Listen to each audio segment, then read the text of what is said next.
দর্শক, এই মুহূর্তে সিলেট থেকে যোগ দিচ্ছেন আশিক রুদ্র। রুদ্র, আমরা দেখতে পেরেছি যে দুপুরে হয়তো বৃষ্টি বাধা ছিল, এরপর আবারও নেমেছে বাংলাদেশের ক্রিকেটাররা প্র্যাকটিসে। তো শেষ খবর একটু দর্শকদের জানাবেন।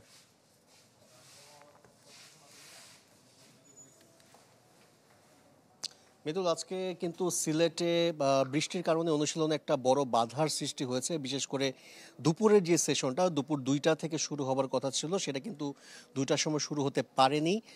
ঘন্টা খানেকের মতো বৃষ্টির কারণে একটু দেরিতেই শুরু হয়েছে এবং পরবর্তীতে কিন্তু মাত্র 45 থেকে 50 মিনিটের মতো কিন্তু অনুশীলন করতে পেরেছে ক্রিকেটাররা। এরপরে কিন্তু আবারও বৃষ্টির কারণে বন্ধ হয়ে যায়।